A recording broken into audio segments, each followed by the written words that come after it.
Hey guys, welcome to my YouTube channel. My name's thenisharodgers, and if you're new here, I basically post fashion, lifestyle and beauty content. So as you can tell by today's title, I'm going to be giving you guys some tips before you go off to uni. I'm currently in my final year of university and I'm studying nursing, so I feel like I'm very much well diverse to give you guys some advice. So I've narrowed it down to 10 tips, and if this video does well, then I'll do a part 2 with more if you guys have any questions. But let's not waste any more time and let's go on into the video. So I've written them down on my laptop. I think I said this before, but if I'm looking down, that's why. So the first thing I have on my list is do not let TikTok influence you into buying unnecessary stuff, because the amount of videos I see influx in my For You page and people oh, you need to get this and you need to get that. You need to remember that most of these influencers on TikTok are simply trying to sell you stuff because they profit out of it. So of course they're going to tell you to buy this rug and these cups and then this stuff listed on the Amazon storefront. But I don't live in uni accoms, dorms, whatever you want to call them, so I can't really speak on the household items as such. But when it comes to stuff like buying an iPad and buying a laptop, you do not need both. Unless your course really permits you to have both, you do not need both a iPad with the keyboard and the pen and then also buy the MacBook with all the other specs that comes with it. No, if you found a HP laptop or a Dell laptop, or I don't know what other laptop brands there are that are good for you, then 100% get it. I have a MacBook because this has been something that I've wanted for years, and my course isn't really too heavy on technology and stuff, so I can very much do everything that I need to on this laptop. This is the MacBook Air 2021. I wanted it because it was rose gold, I can't lie. I love a pink laptop, so yeah, don't be like me, but I love my laptop and it works really well. So if you are looking to get a laptop and you're able to afford to get a MacBook, I would say get this one. It's very basic, very cute, and I really like the size. It can fit nicely in a regular size bag. And then with an iPad, I don't know, I feel pick either or, but you don't need both. I'll tell you that for free. The next one on my list is plan your assignments and complete them ahead of the due date. I am the world's biggest procrastinator, and it's so bad because I'm coming from the year of 2020, so I wasn't able to sit my GCSEs, and then we had that 2-year gap basically. Then I went straight into sixth form, so I feel I'm so over education in a way. So when I came straight to uni, I was just oh, I can't be able to do this. Imagine being in education since the age of 3 up until 20.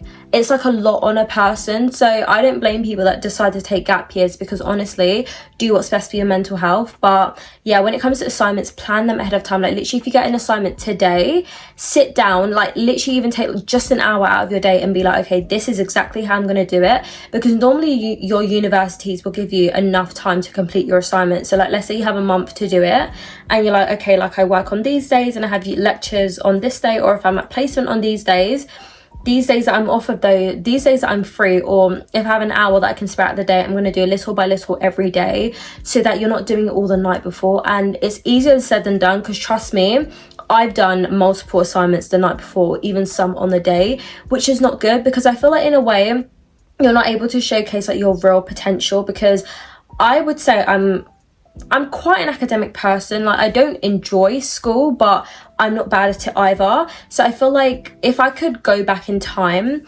I probably would have just completed my assignments a way ahead of time. But as I said, I'm just so drained from education that I just find it so hard to concentrate. And I probably have ADHD that I need to get checked out, but that's another thing for another day. And I know there's really good apps that you can find on TikTok that can help you organize everything. And if you're a visual person like me, I prefer to write things down in a calendar and organize stuff. But if you want to see the way I organize myself, I'd be happy to do a separate video on that. So the next thing that I've written down on here is do not be scared to ask for help from your peers or your lecturers. Oh my gosh, this is coming from me. I'm a shy person and I'm very much introverted sometimes, so I find it really hard asking for help, because it's just one, I'm the youngest person in my like course. So I don't want people to look down on me and think, oh my gosh, like she can't handle it, blah blah blah, because I can, but it's just very much different from the way we've like written things in like A levels or in like secondary school. So honestly, it's going to save you in the long run. Just ask your peers for help. Like if you don't want to go straight to your lecturers, just ask your peers for help and like drop it in a group chat or like message them separately and be like, hey, like I don't quite understand this assignment, do you mind breaking it down for you? Because sometimes your friends can break things down for you in a way that you can understand way better than the lecturer could have, or like they can show you, for example, what they've written and you'd be like, oh my gosh, yeah, like that's so simple. And then with like lecturers, sometimes you can schedule like one-on-one talks with them and then they can sit down, like if they're very helpful in that sense. But I do understand that like some lecturers teach like hundreds of students, so it's not always easy to chase them down. But if you are struggling on your assignments, defo read your module handbook and the like assessment criteria, because literally if you follow that, there's no way that you will fail, sort of thing. Okay, so the next thing that I've written down here is try and attend the majority of your lectures. This, oh my gosh, literally, I don't know how some people graduate and they have like 5%, because I know some courses are very strict on like time management. What am I talking about? Some courses are very strict on like the amount of lectures that you attend and you won't be able to pass your course. So if you are thinking I can't attend as many as they've like assigned me, look at your course or like get in touch with someone and be like, these are my circumstances, this is why I haven't been attending, blah blah blah. Like always chase up and always record your attendance, because trust me, it's so hard to catch up on lectures. I have this like one friend and she missed like so many lectures, that when it came to her assignments she was like struggling because she didn't understand what she had to do. And when you've missed like, I don't know, let's say 20 lectures, it's so hard to sit there and catch up on like 20 hours, or if you have 2-hour lectures, 40 hours worth of lectures in like the span of a week. Like it's a lot on a person, especially when you have other things and like current lectures. So literally just attend your lecturers as best as you can. And this is coming from a commuter. Like I live at home and I commute like an hour and something to my uni, and some days I'm like, oh, I really can't be bothered, but then I just push myself to go in because like at least I'm there, and plus you can record your attendance, so that's a plus. The next thing I've written here is placements. So as I think I said that I'm doing nursing, so we already have like placements or residencies, whatever you want to call it.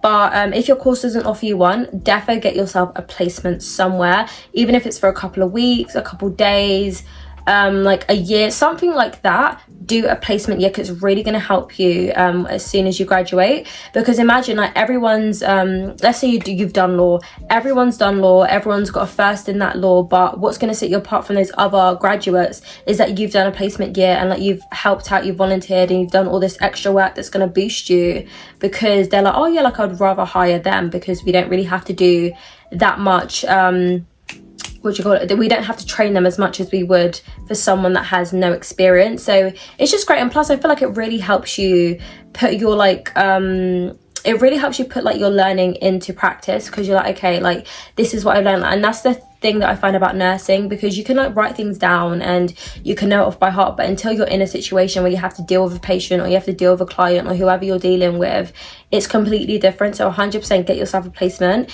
You can look on places like LinkedIn, Indeed, even like sometimes on TikTok people are talking about like open placements for things, or like internships and stuff like that. So 100% get yourself one and do it in advance. Like if you know you want to do a summer internship and you start in September, start looking from now, because everyone's going to be looking for a internship or a placement and stuff like that. So it's just easier to get it over and done with earlier. So yeah, and kind of linking into that, if possible, do a year abroad.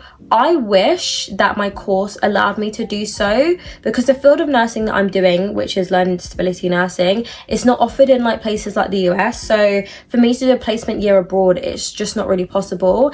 And I know that with some courses, they may not offer a year abroad depending on what university you go to. But if you're able to do a year abroad in like Japan or in America, or even in the UK, if you're not from the UK, do it, because the amount of friends you meet, like the experiences you come across, even like the styles of teaching, you might like move to you might do a year abroad in like London and be like, oh my gosh, I really love London and I never thought of moving here, but like now that I've done a year abroad here, I really want to do it. So it's just good to go out and see. And plus, like if you want to travel but you don't really have the money to do so, this is kind of a good thing, because that way you're getting an education, and I'm pretty sure that you still get your student finance if you are from London. So But yeah, like I don't know much about it because I haven't done a year abroad, but from what I've seen on TikTok about the people going to America and doing years abroad, they just look like they're having so much fun, and I'm like, oh, I wish that was me. But yeah, 100% do a year abroad. And the next thing I've written on here is get a job during the summer or before uni, because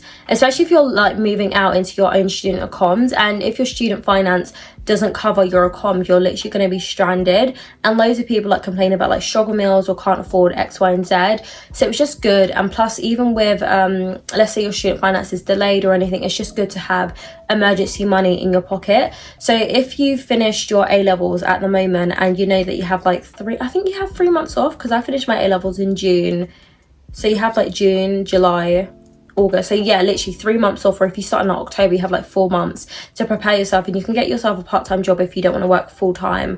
And that way you know that I've got like X amount of money saved, so when it comes to like freshers, you have like money to go like clubs or buy drinks or like your grocery shopping for a couple of months. You've got enough money to cover your accommodation in case of anything, or if you want to buy like clothes and just get yourself like prepared for uni, like you just have money. It's always good to have just in case money, trust me. And like even tying into that, like with your student finance, don't be those people that go and blow it all in designer. Like I don't know who sold us the dream of like student finance is so much money and you're going to be out here buying designer. If I buy a designer item, I'm going to have no student finance left. And I see so many people on TikTok, as soon as their student finance drops, they're in Selfridges or in their own Harrods buying like Canada Gooses and Balenciaga tracks. And I'm just like, how are you guys doing that? Like, unless they've probably worked over the summer, or they have like rich families, or maybe they simply are irresponsible with your money. But trust me, if you know that you do have money problems, do not go buy designer with your student finance just because you want to fit in. Trust me, it's not worth it. And if people don't want to talk to you, if people think you're weird because you don't have designer, they're weird themselves. It's never that deep.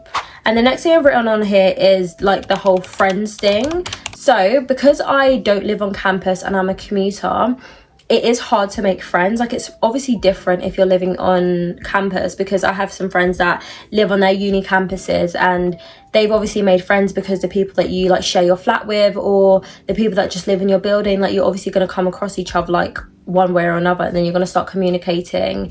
And even those people, like if you're doing like a popular course such as like economics or I don't know, law, for example, you're obviously going to have like loads of people that are your age mates in there that you can communicate with. And yeah, like it's great. But if you're commuting now, obviously, one, you're living at home, so you're around your family, or if you live by yourself, you're just by yourself all the time.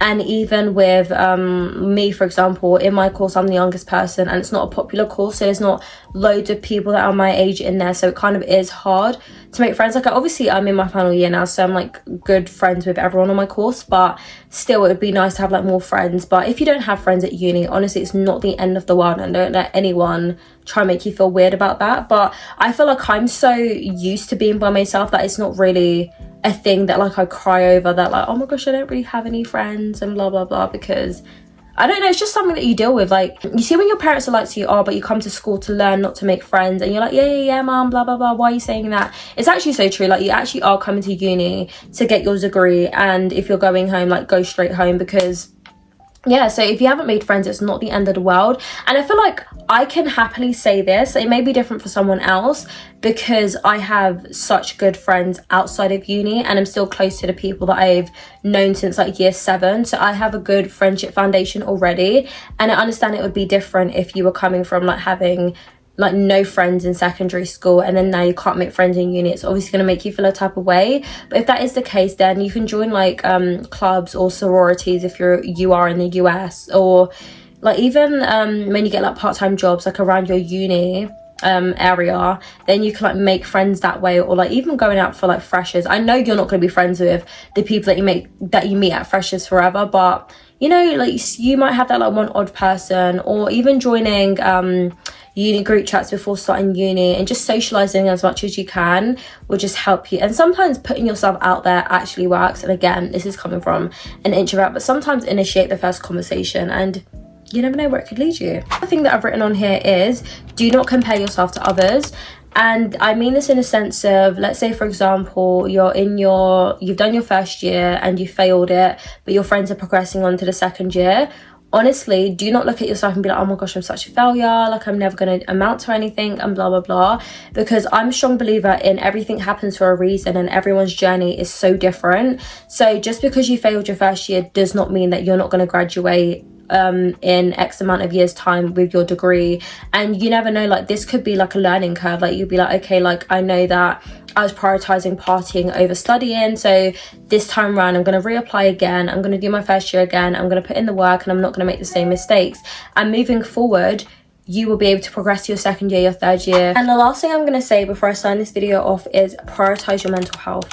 If you feel like you can't get your assignments handed in on time because of whatever's stressing you out at the time, email your lecturers and let them know. And sometimes you can apply for I can't think of the word. What is it? Extenuating circumstances?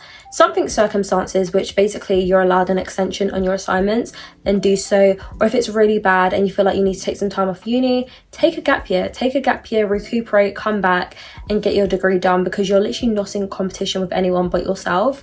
And if it's really bad, speak to your family, speak to your friends, like move home if you're living on campus and whatever, like just do whatever it is that makes you feel like you again. That's all for today's video. And if you enjoyed what I spoke about today, and if you found these tips really helpful, as I said in the beginning of the video, if this video does well, then I'll do a part 2 with any questions that you guys may have. So if you guys want to ask me anything, you can feel free to comment it down in the description box below, or you can DM me on Instagram or any of my other social medias. I'll put them on the screen next to me. So yeah, and feel free to go watch my other videos, and I'll see you guys in my next video. Bye.